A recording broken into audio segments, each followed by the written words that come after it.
What's up, guys and gals? Latest chapter review for Kengan Omega. Chapter 313 entitled Wulong versus Luhan. And...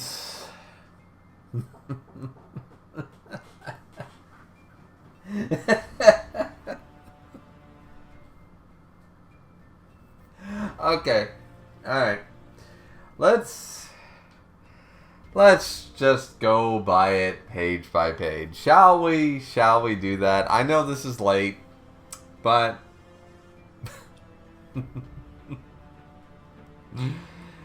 okay, so Luhan, at the beginning of the chapter, says the same thing he said at the end of the last chapter. It says, "Time to die original." Then he adds, "Your age of supremacy is over." Tiger Nico, fake Nico, decides, up until now, we wouldn't even be able to take him 2-on-1. I am calculating. I am analyzing everything that could possibly happen. And they're fucking leaving. They're fucking gone. And he's just left in the dust, like calculating the argument of how, oh, well, we took the martial arts memories, maybe this, maybe that, maybe the other thing, and they're already fucking walking out the fucking door, man. So, Tiger Nico is made into a goddamn joke. Which, once again, here's the funny thing. Is that people have a problem. And they're fucking wrong. But people have a problem with Tiger Nico, or fake Nico, being a joke. But he was exposed as a joke the moment the Mukaka backstory came into fold. He is a man of opportunity. It doesn't make him a bad villain. It doesn't make him a bad manipulator. But you know what he is? He is a black beard from One Piece. He's not the strongest. If he was, he'd straight up do what Shen does. But he knows he can't win. He can't beat Kuroki Gensai. And he knows it. He couldn't beat 4. The real Nico. He tried and failed. Then he contract killed Nico because he was butthurt over losing because he's not as good. This is what people need to understand about villains, though. They don't need to be the strongest to be a villain. We're under this illusion, or delusion at this point, that being the strongest is the thing. Maybe this happened in the modern era with characters like Madara and Aizen and stuff like that. Maybe that's why it happened with the modern shonen thing. But if you go back before Bleach, One Piece, and Naruto, and once again, One Piece, Blackbeard is not in the top 5. And if he is in yours, I question your judgment. But if you go back before then, a lot of the main villains were not necessarily the top 1. It's just that they were the more manipulative. They were the more evil. They were the more ones able to do the job. So the fact of the matter is that we were told that this guy was crazy. He was the one. He was the puppeteer and stuff. We were told he was the game master. You know, in all of Ashura. Alright, that still holds true. And now halfway through Omega, he was still doing the puppeteer shit. And here, once we got into the flashback, we saw, okay, part of the reason he's not like a C-tier fighter. No, I'm not saying that. He's obviously an S-tier fighter, and he managed to beat Setsuna. So he's obviously an S-tier dude. But he's not the best of the best. And how did he get into the position that he was? Manipulation. Puppeteering. That's what the man did. It makes him a good villain. He's not a bad villain for not being fucking Kuroki. On evil steroids. For not being Aizen doesn't make you bad.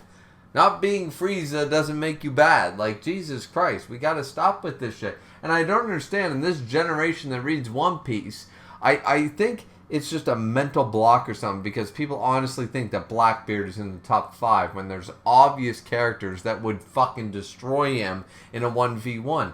That's not what makes Blackbeard dangerous, nor a great villain.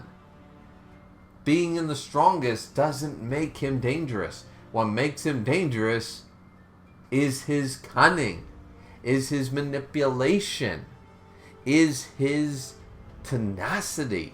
These are far more dangerous traits than just, I hit the hardest. And Tiger Nico, fake Nico, has never been the strongest. But that's okay. So, though we make a joke about this at the beginning of the chapter, the problem I have is that people shit on Tiger Nico in this chapter on Reddit. And I'm just sitting here going, but that doesn't make him a bad character. Like, well, why are you saying this is bad for him? Like, he's way out of his depth. He's way out of his league. Like, if you put, let's take a fan favorite. If you put Seki in this position, you'd be like, well, Seki just recognized game versus game. He knew he was outclassed, and be like, Seki sat the fuck down. And people would accept that and not badmouth Seki. But because it's a villain, because it's an asshole, which once again, I got no love for fake Nico. But fake Nico is literally doing what most people would do. So I just, you know?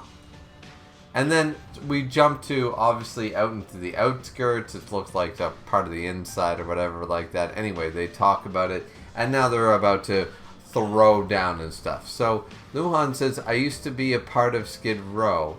Or this place used to be a part of Skid Row. And one day a fire broke out. Anyway, either way, we shouldn't be disrupting anybody here. So it's like, alright, let's just get this started. And he said, let's have a bit of a pregame. They'll take you first. And he throws the hand as Shen looks back and is like, oh, what is back there? And I'm thinking we're going to get more consectors. I fell for it too. And admit, all of you, fucking look me in the eye. Look me in the fucking eye, motherfucker. You all fell for it. You thought there were more consectors going on. I will argue that 1% of you might not have fallen. Nah, I'm not even going to buy that. We all fell for Luhan's deception. That makes it a great deception. Once again, at least 99% of you fell for that. I fell for it. We all felt. Shen fell for it. And it was like, alright, fair game, fair fucking game. The man actually made us say, look over here in a manga panel, and we all fucking looked. So you tell me this is a bad chapter, and I give you one of these. In fact, 2, because I've never, in my over 300 mangas read, have ever been told, look over there, and fucking looked. Okay? I've never lost a game of look over there and fucking and actually looked. Like, this was genius. This is genius paneling, in my opinion. This is genius. It's awesome. 300 manga under my belt. You come to me, tell me you got 600 and you've seen it, and then tell me the panel, because I'm just, once again, argue with me, but you and your, I've read 3 manga and I'm so cultured, fuck off, because that shit was gold. That shit was fucking gold, man. That's what I'm talking about. And then Luhan comes for him with the slice, and Shen just, boom! Fuck you! Fuck you! Boom. Thinks he killed him. Thought he killed him. I don't see anybody. Oh. Well, I might have hit him too hard. He immediately had the whole, like, you cannot catch him off guard. And then Luhan jumps right up. He's like, brilliant. It didn't actually hurt one bit. Meanwhile, he's like bleeding all over the place and stuff. And it's like, what do you mean? Just because you choked down a bunch of painkillers doesn't mean shit. And he goes, well, This is the ultimate form of Hu Jin, developed by the 50th Shen Wulong. Now I understand the tenacity of defending yourself while being struck at the same time. The pinnacle of deflection. I'm like, alright, so ultimate Nico style. Something that I've been bringing up that everyone was like, oh my god, no, principles isn't a form of redirection kata. And I'm like, bitch, please. The Nico style is literally principles in a martial art. Because I've been saying it for a long ass time. And I'm still saying it now. As I said, bitch please. Because redirection kata, same idea, is that the ultimate form is literally being able to, the principles walk even, is literally just, the Nico style is right on the cusps of all the amalgamation of what we call quote unquote principles. Nico style is this fucking close. This close. It's all based in that. The pinnacle of deflection. So, mastery of redirection. Same idea. Come out unharmed. And then, Lu Han's just like going off on himself. He's getting fucking charged and he's like, brilliant! And it's still incomplete. I can't imagine how powerful I will be when I've mastered more. And this is where Shen's like, just so we're clear, I hate to rain on your parade, bud, but I've fully memorized my martial arts memories, plus the other ones, and I don't think you have a chance if you are quite literally incomplete. This is where Mr. Fake Nico shows up and goes, I know I can't catch you with a sneak attack, so how about we just talk about fighting dirty? We're going to go 2-on-1. And Luhan agrees and says, well, this'll happen. How about a 2-on-1? And Shen's just like,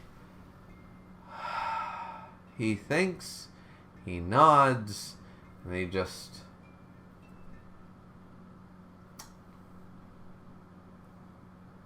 pathetic.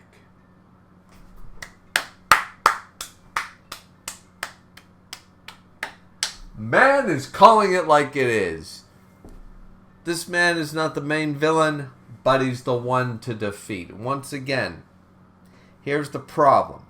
Here's the problem with so many people arguing. I saw it in my own Discord between some great people, Misk, Dio, Brown Dio, and Jobber. And they went over the whole Shen being a villain, being not villainess and stuff like that. I argue that none of them have, well, I'm not going to put words in their mouths. But I'm going to say, as someone who has read a lot of sports manga and a lot of outside of battle manga, the quote-unquote villain is not necessarily a bad guy, especially in the sports manga. They're just the guy they need to defeat. They don't need to be the unsportsmanlike. They don't need to be the guy who is inherently evil and doesn't deserve to play baseball or tennis or anything like, They just need to be the guy that is fucking dominating, and they need to beat Michael Jordan. And what's happening in Kengan right now is simply everyone's walking around going, we're all basketball players and Shen is Michael goddamn Jordan. How the fuck do we beat Michael Jordan? That is literally all that's happening in Kengan. And I'm glad I finally found a perfect analogy that happens in the real world in sports, but also in the manga context, because there's so many sports mangas. Food Wars, for God's sakes, did the same thing. The chefs that Soma goes up against are not evil. 99% of them are not these evil fucking people committing terrorist acts. They are just other chefs that goes, my cooking is better than your cooking, let's duel. And, and I don't understand this generation because I grew up with Pokemon. 99% of the Pokemon trainers and gym leaders that Ash went up, he went up against Team Rocket, but 99% of the other ones We're just other trainers. Like, I'm going to defeat your Pikachu in a battle. That person wasn't fucking evil. So the fact of the matter is, Shen right now is actually taking care of the evil people? And we're mad that Shen is not a bad guy. But I'm like, but he's still the pole. He's still the obstacle. He's still the one to defeat. He's still the Michael Jordan. And Alma's our Kobe Bryant, trying to fill the shoes. He's trying to get up there. This is the champion. We're trying to beat the champion. That's all we're doing. He's Lance. He's Gary Oak.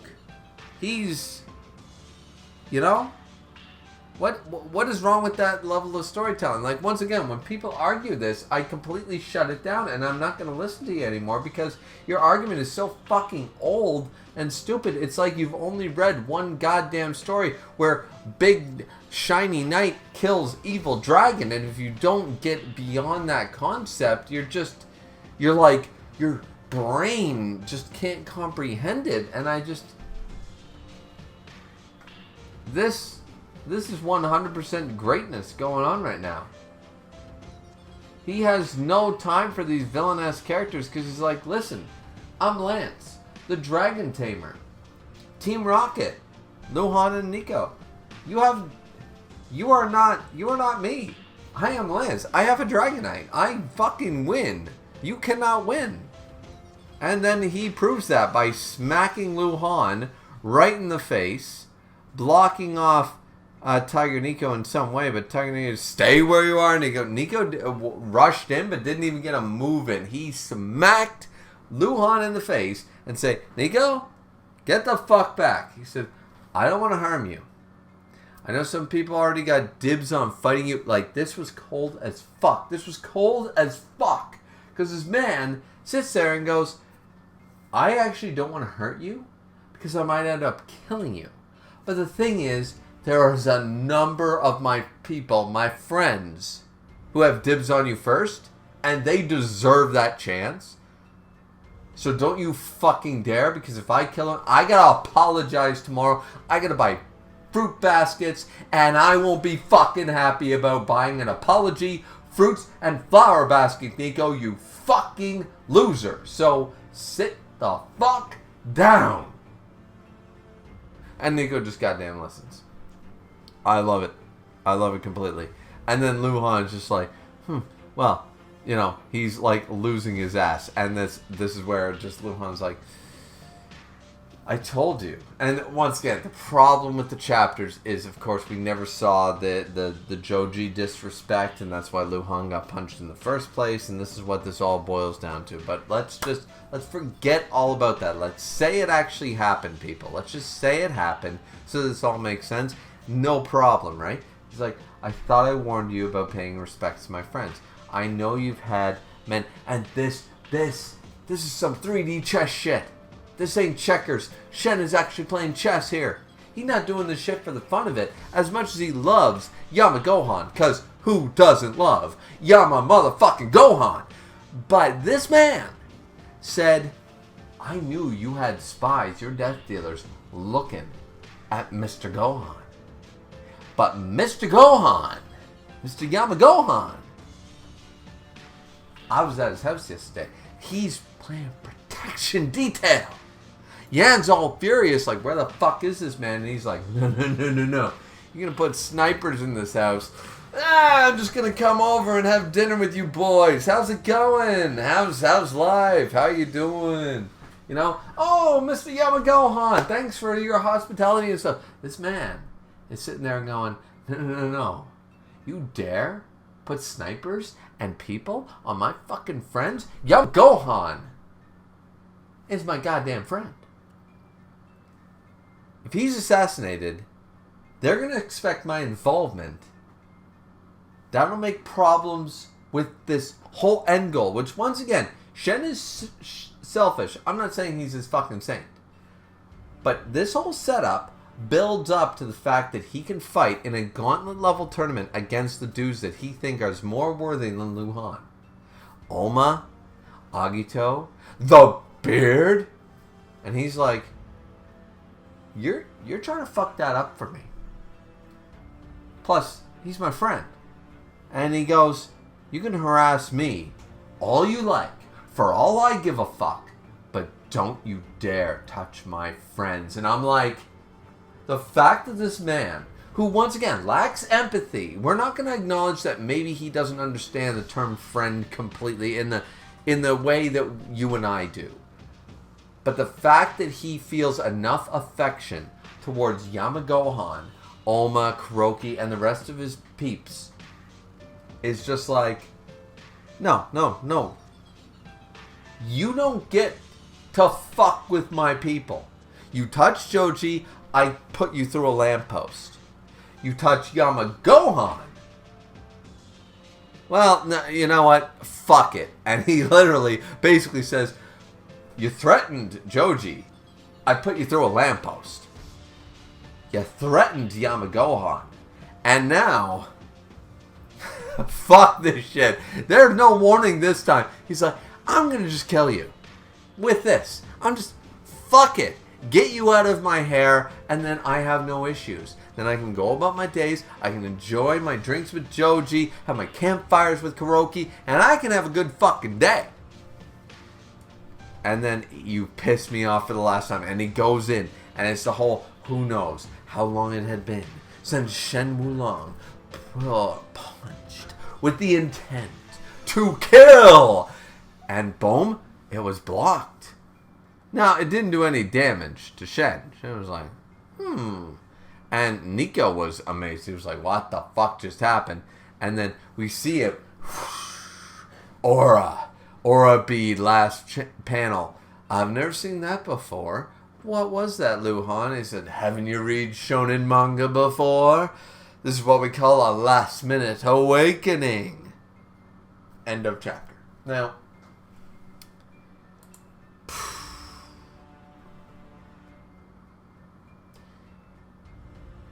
I know why people don't like the chapter. I understand. Monkeys and typewriters. I get it. But seriously, tell me honestly what is wrong with the chapter. There's nothing wrong with the chapter. The chapter's good. We have a villain that is just not the big bad maleficent dragon. It's not Smaug at the end of The Hobbit. We don't have the big bad dragon. We have an arbitrary villain. If you think of this like a sports manga, which once again, martial arts, UFC, MMA, this, once again, was Agito really a quote-unquote villain? He was an asshole, but was he a villain? Setsuna was a villain. You know, Koya was a villain. But Cosmo, Wakatsuki, you know, Agito, Kuroki, these weren't villains. They were just obstacles. They were just combatants. So, in Ashura it was okay. Now in Omega, we're not willing to accept that Shen might be a quote-unquote good guy. And that makes the story shit. It's like, no. Tiger Nico and Luhan are villains. If they get taken out, which once again, Shen even admitted, if and when he wins his Luhan fight, fine dandy. But he's going to leave Tiger Nico to the wolves. We have other people who are much more deserving, and Shen recognizes that, and he's like, no. I'm not going to be the one to beat your ass. There are so many more people with the pedigree and a better reason to beat your fucking ass. So I'm going to leave it to them. Once again, what part of this do people not like? Somebody explain it to me in the comment section down below, because this is about to be 45 fucking minutes of me just trying to fucking... I'm going to get a brain aneurysm here. My temples are throbbing, trying to understand how people don't like current Kengan Omega unless you're a goddamn meathead who doesn't understand Goku Punch, bad guy evil. And if you're beyond a primary reading, a kindergarten reading level, you might fucking enjoy this. I'm just spitballing here, but crazy idea. Maybe the writing's not that bad. Once again, you know very well, I've called out bad chapters of Kengan Omega. I've called out plot holes and I've called out bullshit. But this ain't one of them. If it was, I'd call it out. You know, I call out bad One Piece chapters. I call out bad Bleach chapters. I call anything. Every series has its good highs and its lows. And I'll call out the lows. So I'm not sitting here defending a dying series. I'm sitting here defending a series that is being hated for the sake of hating it with no actual basis or fact. It's because the structure of the story doesn't fit your narrative, so you're a fucking angry monkey. That's what I'm learning. Once again, monkeys and typewriters. Stole that from Sword Art Online Abridged. But it's I used it once in this video. I'm going to use it a second fucking time. Anyways, alright. This chapter review was 2 days late, so let's get it the fuck out of here. And we'll talk to you guys back here next time. Have a good one. Stay tuned for Star Strike It Rich, the latest chapter, and the latest One Piece chapter. And Record of Ragnarok apparently has just dropped as well, so we will get to chapter 104 of that as well. Trying to get to shit, but it's Canada Day weekend, so we'll see how the schedule goes. Anyways, sorry for the lateness. It's here now. Have a good one. See you back here next time. Bye-bye. Like, comment, subscribe. Yeah. I forgot to say it. Like, comment, subscribe. The three.